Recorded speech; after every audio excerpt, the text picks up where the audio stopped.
All right, back for another beer review, and today I'll be reviewing yet another beer from Hop Butcher for the World, and they're out of Chicago, Illinois, and this is a Plume of many hues. So they're calling this one a Nelson Sauvin and Sabro-hoppped IPA. Comes in at 7% alcohol by volume. No IBUs listed. Time of review. This can is just under 2.5 months old. I'm gonna give a huge thanks and shout out once again to Hop Butcher for this beer. So big thanks to them. In the description box, I'll post a link to the beer mail video I did that contains all the goodies they hooked me up with. When I saw this one, I was like, that's right in my wheelhouse. Sabro hops.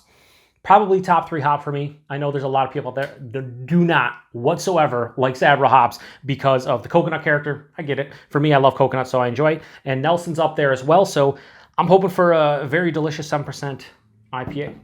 Should be some coconut in there, maybe some white grapes, maybe some pineapple and peach and passion fruit. Who knows? We'll see. Anyway, let's give it a pour. Yeah, so that's looking super carbonated. I did not give it a huge pour. Been in my fridge the entire time since I said it. It is a bit older, 2.5 months old, just under.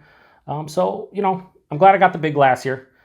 Again, a little bit more carbonated, but whatever. We'll throw this over here like that. Love the artwork. And yeah, so that has that more of a milky, now lately I've been saying, oh, that has that honey orange color. It does, but this is more of like that milky honey orange color. Very turbid and murky. Has about a 3-finger of an off-white, soap sudsy looking head. Again, looked a little bit more carbonated as I poured it. Let's get a nose. Pina colada. Yeah, it's pina colada for me. Oh man. Oh, I love that. This is an amazing nose. All right, Joe, rein it in, rein it in. You know you love pina colada and coconut. Just slow it down. Just slow it down. Let's get into it. Yeah, so it's pina colada. It's pineapple, it's coconut. It's pina colada personified in the nose. Like, to me, it's crazy. Maybe a little bit of that, like, white grape thing, touch of peach. There's also a nice, like, floral, almost grassy type of note as well. Holy shit. This is one of the best noses I've had from them. This is, for a 7% IPA, this is up there. And again, I can see people smelling this and being like, that's just not for me. Don't like pina colada. Not a huge fan. Well, for me, I love it. It's so intense too, like the nose itself. Yeah, I'm not going to sit here and try to pick out 7,000 different flavors. Pina colada, a little bit of like a peach, maybe a slight like zesty type of citrus thing. There's a little bit of grassiness and a floral tone, but for the most part, that pina colada is like 80% on the nose, and it's fucking phenomenal. Let's get into it. Cheers, everybody. Thanks again to Hop Butcher.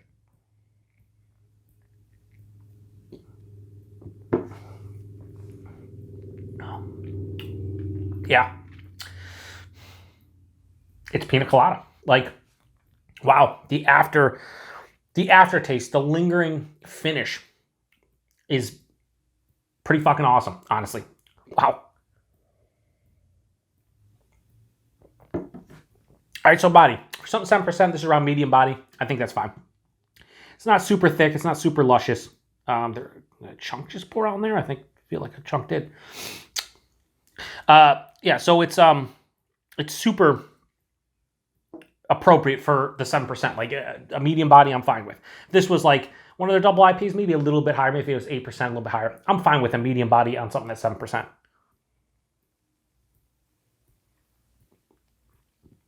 The mouthfeel, despite it looking super carbonated on the palate, it's softer than you anticipate. Is there carbonation? Yes. Is it appropriate? Sure. But then there's this nice, soft, kind of smooth character. It's not really creamy, but there's a nice, soft smoothness. So body's appropriate, mouthfeel's appropriate. Are they amazing? I don't think they're amazing, but they're definitely damn good. The taste.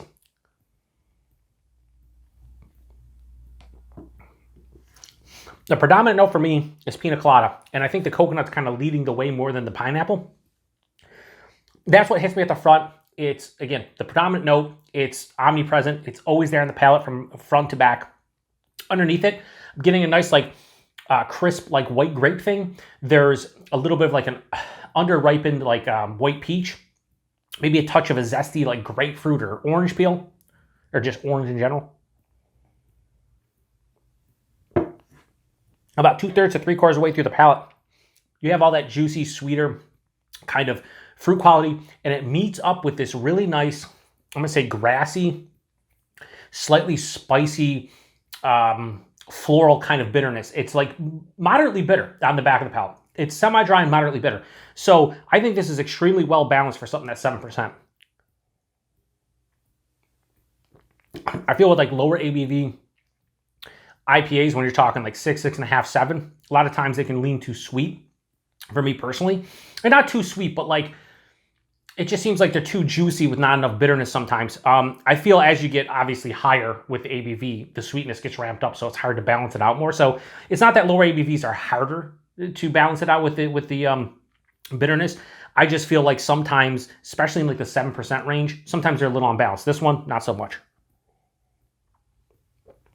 I love, and I cannot, this is like, what, 8th time maybe I said it, I love pina colada flavored anything, pina coladas in general. I love it. So that's the big takeaway I'm getting in this beer. Maybe not as much pineapples, coconut, but definitely that is the predominant note for me. And I love it. If you don't like coconut, I can't imagine you loving this beer, or probably even tolerating. If you dislike or hate coconut, this is probably going to be a beer like not for you. But then again, if you know what Sabro hops bring to the table, you're probably expecting it. I thought the Nelson might have more of an influence from that. I get a little bit of that crisp white grape, but I thought maybe a little bit more. A lot of times with Nelson, I'll get that like passion fruit and like gooseberry and things like that. I'm not really getting that. I'm just getting that white grape, but it's, you know, minimal.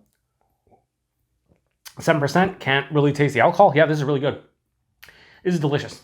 It says, it's not going to get a crazy high score only because it's pretty much one note. And even though I like that note a lot, I don't know how many I could drink of these just because it is so one, I shouldn't say one note, but it's not that complex. So I'd probably be like one and done or maybe 2 cans of this. So I'm not going to go crazy high. There's been other beers that they've used with Sabro that I've liked more than this, but this is still really good and right specifically my wheelhouse. And that's a disclaimer for this one. I think I'm going to be substantially higher than most people with this beer because of the Sabro influence. So if you're somebody who has had this beer and you're like, oh, it was just okay or solid, I totally understand it. But for me, I love it. So a Plume of Many Hues from Hop Butcher. I'm going to give that a low 4.5 out of 5 and go 4.45. Why? Because a lot of times I just give random numbers out, but like this is definitely in the 4 or 5 range. So really liking this one. Tasting notes, almost forgot them. Bright citrus. What I mentioned like grapefruit, maybe a little orange. I wouldn't have to say it was bright.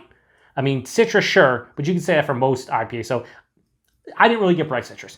Ripe tropical, sure. I mean, you're talking pineapple, you're talking coconut. I said peach.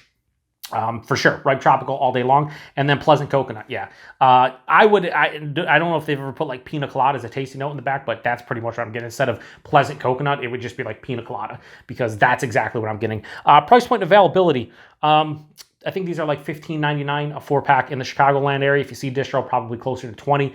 I would pay that all day, every day for that, but I love Sabro, so I would do it anyway. And availability is Hop Butcher. A lot of people have posted in the comments. A lot of people over the last half a year have been telling me they get drops here and there.